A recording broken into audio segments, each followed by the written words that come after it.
My name is Elizabeth Andoh, and today I'm going to demonstrate to you a kind of sushi that you don't normally see in restaurants. You don't always see it in Japan either, but it's a perfect way to shape rice, and especially if you're wanting to do it for a crowd, for a party. I'm going to start by showing you how the rice is shaped. Normally you would see it in little nuggets that would be sort of long and narrow, and instead I'm going to make them as cute little pom-poms. Sushi, by the way, has nothing to do with raw fish per se. It means sushi rice, and the rice that's vinegared, and indeed that's what we're going to be using today. Vinegared rice sticks to your hands, and the only way to keep it from sticking to your hands is to use water.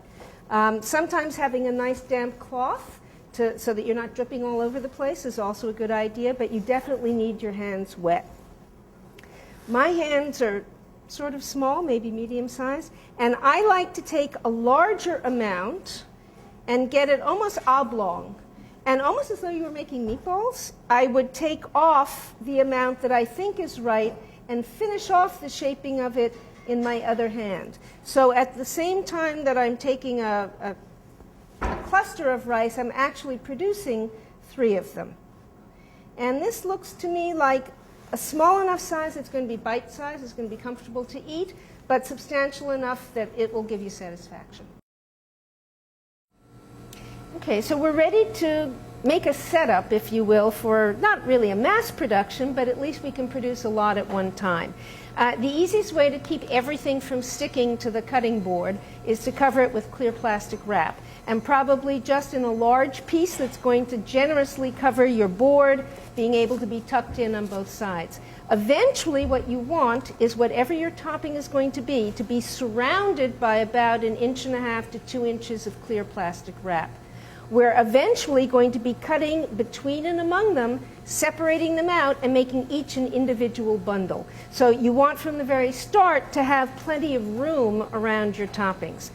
The toppings that I chose today are radicchio, and when you pickle it in a sweet and sour sauce, it turns this gorgeous, intense, rose-colored, and at the same time the bitterness that's associated with radicchio is really very much held at bay. It becomes not sweet, but a very gentle kind of bitterness. Avocado, it's creamy, it's delicious, it's a pretty green. The best way to keep it looking green is to put a little bit of lemon juice on top of it. And I like to cut it so that eventually you're going to see a striped pattern, so that you've got the darker green on the outside and the lighter yellow-green on the inside. And then shiitake mushrooms, which are dried mushrooms, very intense and flavored. They've been softened. That liquid can be used to help cook them, and then intensified with a little bit of soy sauce and sugar. Those have already been made. They can be made 2, 3, 4 days in advance, thinly sliced hopefully so that you can see some of the tops and some of the bottoms. And we've set them up. So we're going to be making 6 pom-poms, 2 of each flavor for this. The rice. Plain sushi rice is fine. If you want to add toasted sesame seeds to it, it adds a nice sort of toasty flavor and a little bit of crunch. That's up to you. You could do it for all of them. You could do it for some or none at all. So I'm going to take a ball of rice. When you have something, can I say soft and squishy like avocado, it's going to be better if you want to put your wasabi, if you want the kick of wasabi, actually on the rice instead of on the avocado. And then you would turn it upside down. Whatever is going to be on the cutting board is eventually going to be on top of your pom-pom.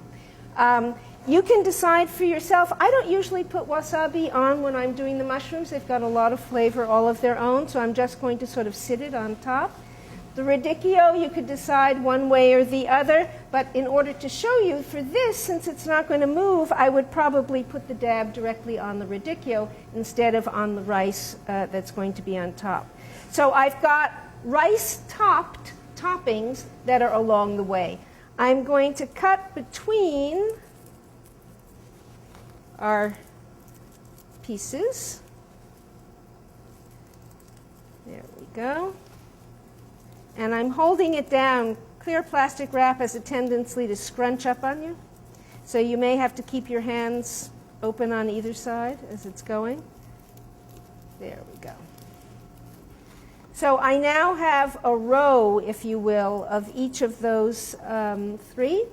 This is probably more, and more is not always better, so I'm going to get rid of the extras. And I'm going to cut in between to separate this one out. Okay.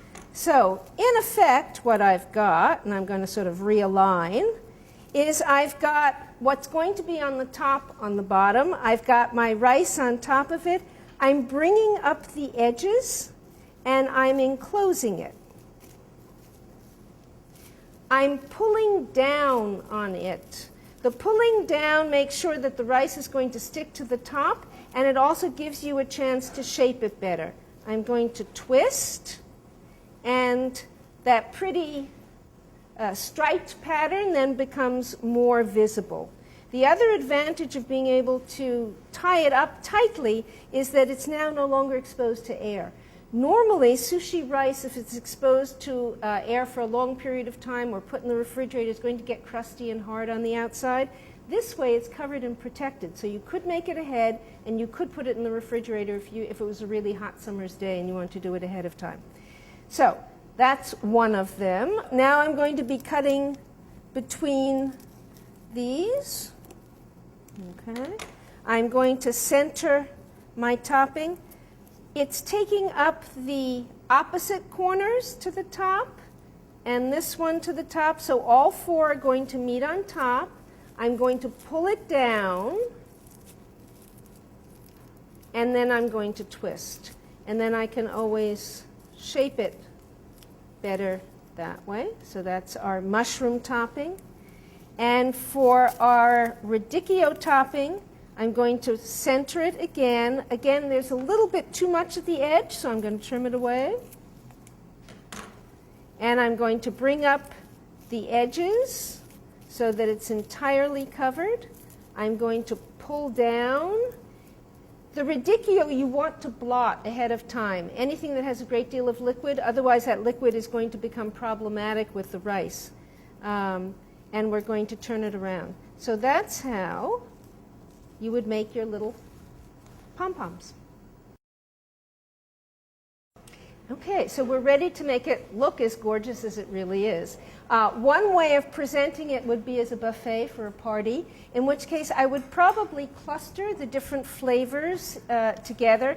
Here we have the mushrooms, we have the avocado, we have the radicchio, and probably provide some soy sauce in a sort of a communal dip if you wanted to.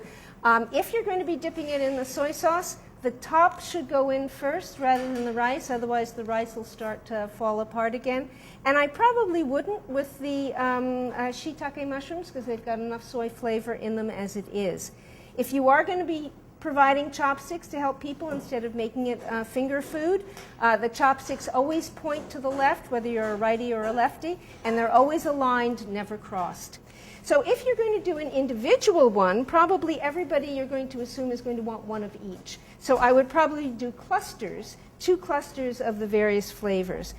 Waiting to the very last minute in order to unwrap them. That way they're going to look good and they're going to remain moist rather than dry out. I like to use long, narrow dishes. You could use a round one, but I like to use long, narrow ones. I love this one that has the texture, the roughness to it. And I'm going to make 2 clusters. That particular style is a fairly common style of food presentation in Japan. So I'm going to open them up, and I'm going to open up all of them without turning them over first. That way, again, I'm keeping them as moist and as good looking for as long as possible and waiting to the very last minute in order to put them on the plate. The amount of time that they could stay wrapped up, certainly several hours, possibly even a day, especially if you're going to be refrigerating them in between. Just before transferring to the plate, I'm going to roll them over so I can take a look at what is going to be visible at the actual topping itself. And they can be clustered. There's no particular order in which they would have to come. It's nice when you have the contrast of colors. I'm going to flip it on over And there, we'll go those out of the way. And there you go, all finished.